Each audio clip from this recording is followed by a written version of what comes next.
같이 하나님 말씀 보시도록 하겠습니다. 오늘은 잠언서 28장 1절에서 18절까지 말씀입니다. 잠언서 28장 1절에서 18절까지 말씀.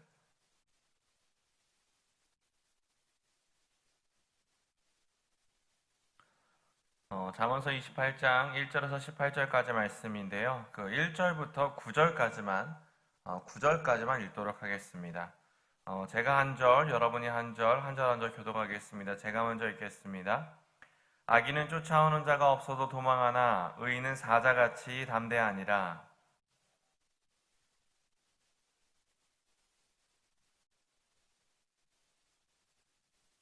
가난한 자를 학대하는 가난한 자는 곡식을 남기지 아니하는 포구 같으니라.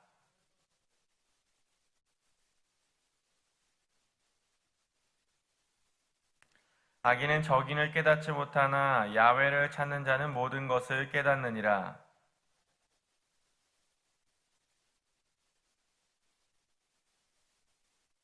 율법을 지키는 자는 지혜로운 아들이요 음식을 탐하는 자와 사귀는 자는 아비를 욕되게 하는 자니라.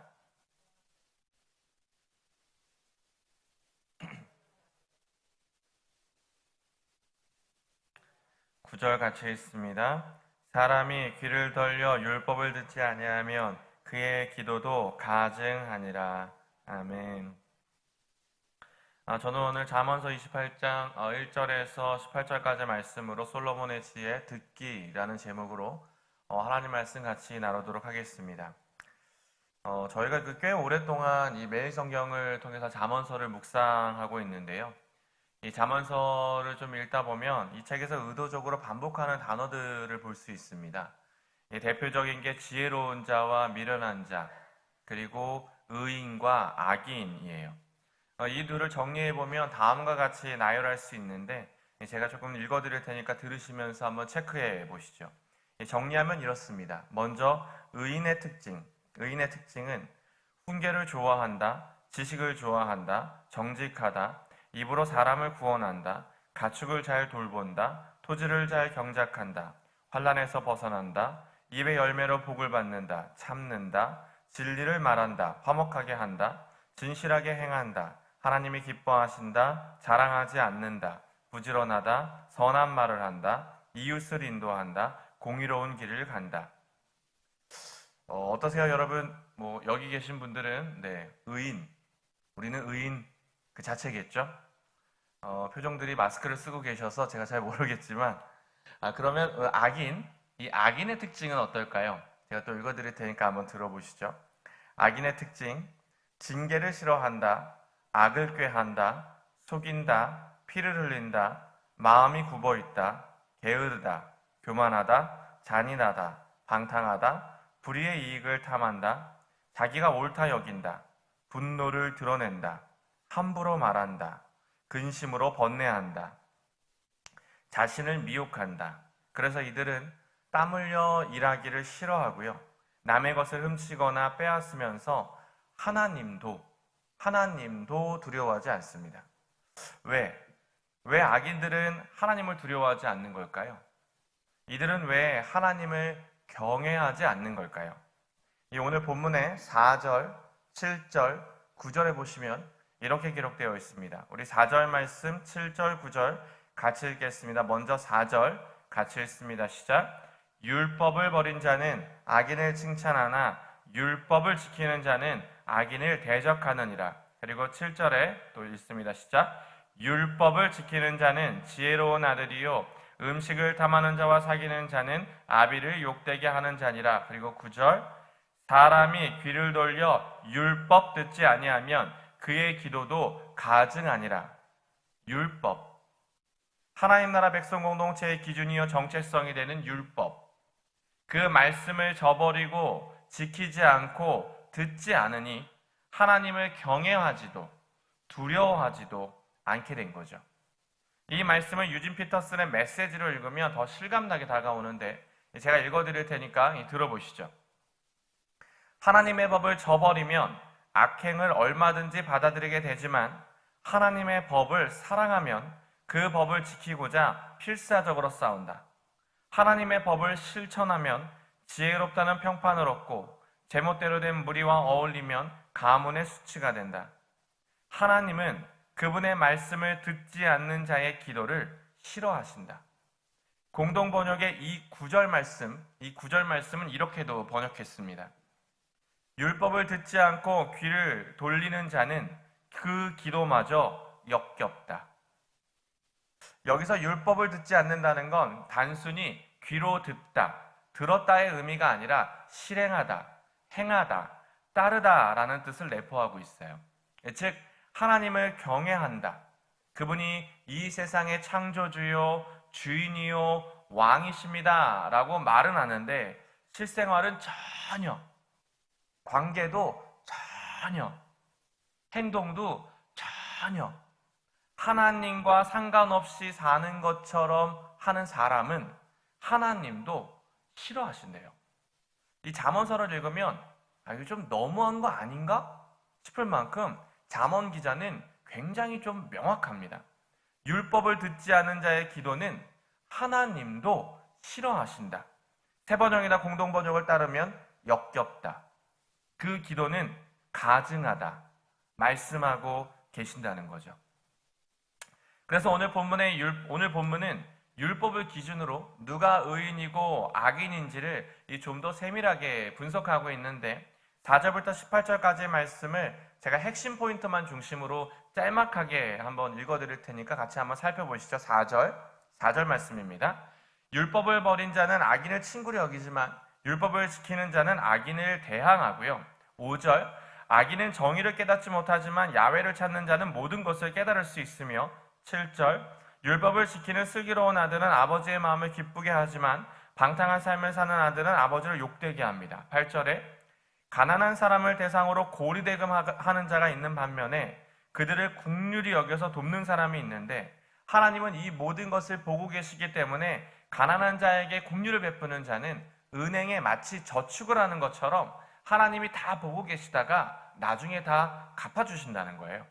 그리고 10절에 정직한 자를 악한 길로 유인하는 자는 스스로 함정에 빠지지만 성실한 자는 복을 얻을 것이고, 그리고 13절에 자기 죄를 숨기는 자와 죄를 자복하고 버리는 자, 14절에 경외하는 자와 마음을 완악하게 하는 자, 16절에 무지한 치리자와 탐욕을 미워하는 자, 18절에 성실히 행하는 자와 굽은 길로 행하는 자. 이렇게 양극단의 두 사람을 비교함으로써 누가 의인이고 누가 악인인지에 대한 기준점을 잠언 기자가 제시하고 있는데요. 그러면 잠언서는 왜 자꾸 이렇게 말하는 걸까요? 한두 장을 읽을 때야 이게 괜찮은데 우리가 묵상하고 있는 것처럼 2달 내내 잠언서를 이렇게 보다 보면 이 말이 그 말 같고 요 말도 저 말 같아. 그래서 지난번에 들은 얘기를 이번에 또 얘기하는 것 같은 당혹감을 느낄 때가 있잖아요. 그래서 의문입니다. 대체 왜 이렇게 잠언서를 모아둔 걸까? 왜 이렇게 비슷비슷한 말들을 가지고 지혜라 일컬어서 우리에게 조금 어쩌면 너무 잔소리처럼 들리는 아는 이야기를 계속 반복하는 것 같은 이야기를 계속하고 있는 걸까요? 한 번쯤은 여러분이 들어보셨을 만한 예화인데 이 조영민 목사의 교회를 사랑합니다 라는 책에 보면 이런 이야기가 하나 있습니다. 은퇴를 얼마 남지 않은 연세가 좀 지긋한 이게 목사님의 교회에서 일어났던 일이랍니다. 어느 평범한 주일 목사님이 평소처럼 강단에 올라가 성경 본문을 읽고 말씀을 전하시기 시작합니다. 그런데 앉아있던 성도들 몇 명이 설교를 조금 시작했는데 고개를 갸우뚱하기 시작해요. 설교 서론을 지나 본론으로 치달을수록 조금 더 많은 성도들이 당황하는 표정으로 서로의 얼굴을 쳐다보고 목사님을 이렇게 쳐다봅니다. 분명 이렇게 회중의 반응이 조금 어수선하게 보이니까 목사님도 그 분위기를 감지했을 텐데 목사님은 아무렇지 않은 척 태연한 듯이 설교를 끝까지 마치고 목양실로 들어가 버리세요. 성도들이 당황했던 이유는 목사님의 설교가 지난주 설교랑 단 한 글자도 다르지 않고 너무 똑같았기 때문이죠. 이에 선임 장로님이 이 목양실로 들어가 이 목사님에게 조심스럽게 이야기를 했습니다. 그러자 목사님이 아, 그랬나요? 아이고, 그랬구나. 아이고, 그렇군요. 죄송합니다. 이러면서 소탈하게 웃으시더래요. 장로님은 그 예배당에 기다리고 있는 성도들에게 와서 아유, 목사님도 사람인데 실수할 수 있죠. 다들 그렇잖아요? 우리도 뭐 나이 들면 뭐 깜빡깜빡 하는 거지. 설교 뭐 똑같은 거 두 번 들으니까 너무 좋으네 뭐. 하하하하 이러고 성도들을 이렇게 다독이고 이렇게 보내요. 그렇게 한 주가 지나고 또 목사님이 강단에 올라 성경 본문을 읽습니다. 그런데 이번 주도 지난주와 똑같은 본문, 설교가 시작됩니다. 이번에도 서론, 본론, 결론에 이르기까지 지난주, 지지난주 설교와 한 글자도 다르지 않고 토시 하나 다르지 않고 다 똑같아요. 단 한 번도 목사님이 이러신 적이 없기 때문에 성도들이 너무 놀랬고 목사님과 오랜 시간 신앙생활을 했던 권사님들은 이제 울기 시작합니다. 우리 목사님에게 치매가 온 것이 틀림없다. 이제 우리 목사님이 더 이상 사역을 하실 수가 없겠구나. 이 일을 어쩌면 좋지? 우리 목사님 너무 안쓰러워서 어찌할까?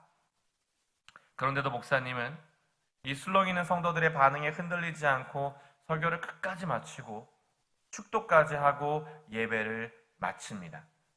그런데 이번엔 목사님이 목양실에 들어가지 않고 강대상에 그냥 이렇게 계속 서 계세요. 그리고 예배가 끝나고 술렁이는 성도들, 뭔가 자리를 뜨기 어찌해야 할까 이렇게 막 어떻게 해야 할지 모르는 성도들을 향해 다시 마이크를 켜고 말씀을 시작하십니다. 성도 여러분, 저는 오늘까지 3번이나 똑같은 주일 설교를 했습니다. 같은 설교를 3번이나 반복한 건 제가 한 설교가 제가 섬기는 성도들에게 어떤 영향을 끼치고 있을까 너무 고민이 많았기 때문입니다. 사역을 마무리해야 하는 요즘 제가 했던 설교가 성도들의 삶에 어떤 영향을 끼치고 있는지 제 마음에 그 의문이 떠나질 않았습니다. 여러분, 여러분께 마지막으로 권면합니다. 주님의 말씀을 듣기만 하지 마시고 말씀에 순종하십시오. 그 말씀을 듣고 아멘만 하지 마시고 그 말씀에 합당한 열매를 맺으십시오. 여러분, 이 목사님의 이 설교 제목은 뭐였을까요?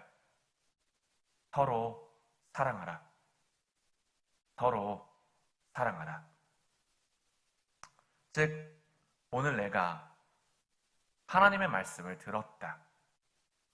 사람의 말이 아니라 저기 저 앞에 서 있는 저 목사를 통해 하나님의 말씀을 대언하는 그 말씀을 들었다. 매일 성경이라는 큐티지를 가지고 내가 있는 성경책을 가지고 성경의 어플을 가지고 이 말씀을 읽었다. 그리고 보았다. 이것이 하나님의 말씀이다. 라는 사실을 믿는다면 액션, 움직여야 하는 거죠. 그래서 잠언 기자는 같은 이야기를, 비슷비슷한 이야기를 반복적으로 우리에게 들려주며 권면합니다. 왜? 아까 읽었던 9절 말씀. 사람이 귀를 돌려 율법을 듣지 아니하면 그의 기도도 가증하니까. 그러므로 여러분, 마음에 결단하십시오. 내가 정말 하나님을 경외하고 그분의 지혜를, 이 말씀이 하나님을 경외함이 이 지혜의 근본임을 믿는다면 귀로 듣는 사람이 되지 말고 발로 뛰고 손을 움직여 말씀이 나를 이끄는 하나님 나라 백성 공동체로 살아갈 때 저와 여러분의 삶 속에, 우리의 일상에 하나님의 선하심이 드러나길 주님의 이름으로 축원드립니다. 기도하겠습니다. 주님, 오늘도 우리가 하나님의 말씀을 들었습니다. 오늘 우리는 또 하나님의 말씀을 대면하였습니다. 우리가 계속해서 잠언서의 말씀을 묵상하고 있습니다. 오늘 우리가 그 말씀을 조금이나마 적용하며 그 말씀대로 살려 조금이나마 몸부림치며 그 말씀이 나를 이끄는 삶을 살아낼 수 있도록 주님, 다시 한번 이 마음에 결단하며 나아가겠사오니 깨달아야 할 것이 있다면 깨닫게 하여 주시고 또 우리가 순종해야 될 것이 있다면 순종하게 하여 주시고 우리가 더 변화되고 나아가야 할 것이 있다면 나아가게 하여 주십시오. 그리고 말씀을 통해 우리에게 주시는 하나님의 위로와 말씀을 통해 주시는 하나님의 격려와 말씀을 통해 주시는 하나님의 응답과 말씀을 통해 주시는 하나님의 그 지혜로 말미암아 우리가 매일매일 선하신 하나님과 동행하는 그 기쁨 누릴 수 있도록 오늘도 우리와 함께하여 주옵소서. 예수님의 이름으로 기도드렸습니다.